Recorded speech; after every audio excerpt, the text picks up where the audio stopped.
প্রথমবার মন্ত্রী হিসাবে আমি আর আমার কৌশিক রায় দুইজন আমরা আইছো আর গোটে বরাক উপত্যকা রাইজর যে আশীর্বাদ আপনারা দেখিছে যেটো আবেগ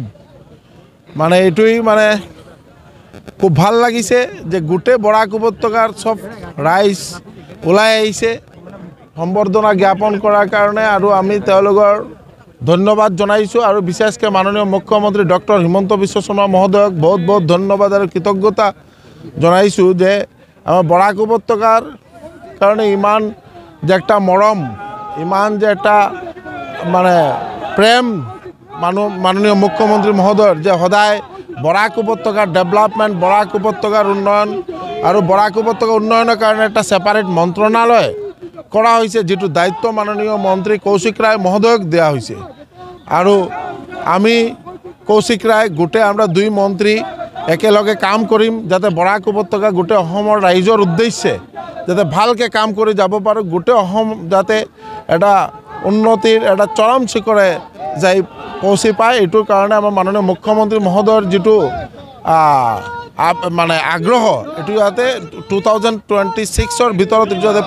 পূর্ণতা লাভ করে এই উদ্দেশ্যে আমরা সকলে কাম করে যাব 7 তারিখে আমি শপথ গ্রহণ করেছো আর তার পিছত আমি আমার কার্যালয়ে এই দপ্তর মাননীয় মুখ্যমন্ত্রী ডক্টর হিমন্ত বিশ্ব শর্মা ডাঙরিয়া আমাক বন্টন করেছিল এই দপ্তরত আমি দায়িত্বভার গ্রহণ করেছো আর গ্রহণ করার পিছত আজি আমি আমার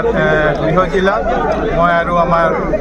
অতীর্থ মন্ত্রী কৃষ্ণেন্দু পাল ডাঙরিয়া একেলগে আমি আহিছো ইয়াত সরকারি অনুষ্ঠান আছে দলীয় অনুষ্ঠান আছে এইবিলাক করার কারণে আমি আহিছো এবং যোৱা 7 তাৰিখে এবং যোৱাকালিও অসম সরকারের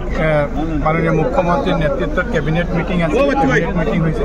আর বরাক উপত্যকার উন্নয়নের কারণে মাননীয় মুখ্যমন্ত্রী ডক্টর হিমন্ত বিশ্ব শর্মা এটা নতুন বিভাগ সৃষ্টি করেছে বরাক উপত্যকার বরাক ভ্যালি ডেভেলপমেন্ট ডিপার্টমেন্ট সৃষ্টি করেছে আর এটার দায়িত্ব মোক দিছে আমি দুজনে মিলি বরাক উপত্যকার ডেভেলপমেন্ট কেনেকৈ কৰিব পাৰে মাননীয় মুখ্যমন্ত্ৰী যে প্ৰকল্পবিলাক বৰাকৰ কাৰণে লৈছে এই প্ৰকল্পবিলাক আমি কেনেকৈ আগুৱাই লৈ যাম সেই চেষ্টা আমি কৰিম বৰাকৰ উন্নয়নটো ডিপার্টমেন্টের মূল কাম অহা যেতিয়া বাজেট হ'ব বাজেটত এই ডিপার্টমেন্টের কারণে বাজেট এলোকেশন হ'ব কিন্তু এইটো এই ডিপার্টমেন্টের মূল কাম হ'ল বরাক ভ্যালিত যিমান ডিপার্টমেন্ট আছে অসম সরকারের যিমান ডিপার্টমেন্ট আছে সব ডিপার্টমেন্টের লগত এটা কোঅর্ডিনেশন করে বরাক ভ্যালি ডেভেলপমেন্টের কামবিলাক আগুৱাই লৈ যাব ইতিমধ্যে অনেকগুলা প্রকল্প কেন্দ্র এবং রাজ্য সরকারের তরফ থেকে নেওয়া হয়েছে অনেকগুলা 4 লেনিংয়ের কাজ শুরু হয়েছে আর কয়েকদিন আগে আসামের প্রথম এক্সপ্রেস হাইওয়ের কথা মাননীয় মুখ্যমন্ত্রী গুয়াহাটি টু শিলচরের কথা ঘোষণা করেছে আমরা এই যোগাযোগ ব্যবস্থা থেকে শুরু করে বরাকের উন্নয়নে যা যা করার প্রয়োজন আমরা দুজন মিলে বরাকের জন্য কাজ করব নিজের যে বিভাগ আছে সেই বিভাগের সাথে সাথে বরাক ভ্যালির অলরাউন্ড ডেভেলপমেন্ট যেটা সেই ডেভেলপমেন্টের দায়িত্ব আমরা পালন করব